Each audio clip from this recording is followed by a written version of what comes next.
All right, so it's that time of the year.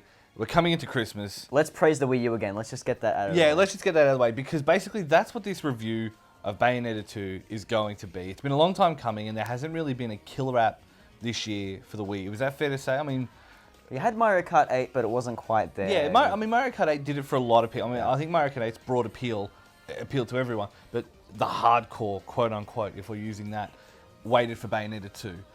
And by God, if you did, you waited for basically the game of the year. Yeah, I mean, it was no Game Newell, but it was well worth the wait. Yeah, definitely. yeah. So let's just jump straight into it.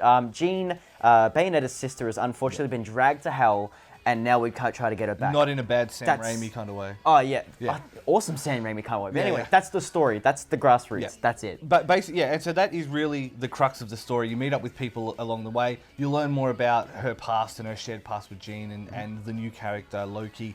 And it's real simple. Like, when I say real simple, I mean by being too convoluted and bringing in all these different tiers of angels and stuff like that.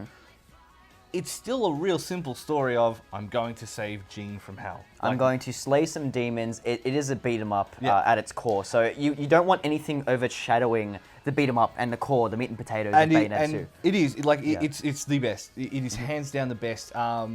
It's silky smooth. It plays really really well. The combos, while you can button mash, aren't going to earn you a lot of points if you do, because you obviously want to maintain as good a combo as you possibly can. There's a lot of end game content as well. Being able to get all these upgrades as well, you want to earn a lot of those halos because everything is fairly expensive. Yeah. But as you get everything and get all the moves as well, it does open up combo potential heaps. Yeah, and not only that, it has modifiers for the game. The one thing I did find though, compared to Bayonetta 1, Bayonetta 2, I found a little bit easier. Yep. Not jarringly so, not like, oh, this is friggin' baby mode, why am I even playing this? But For those Devil May Cry and Bayonetta faithfuls, I would recommend you stick on the hardest mode, which is Third Climax. Third Climax Yep. and the African Idol. That's the one spoiler I'll give. The African Idol in Rodent Shop will actually make everybody hard mode. I must say, some of the accessories you can get in the game and stuff that you can purchase can also tailor to your playstyle. So Yep. you have certain items that allow you to earn more score, as well as halos in the game, which is used as currency to purchase things. Yep.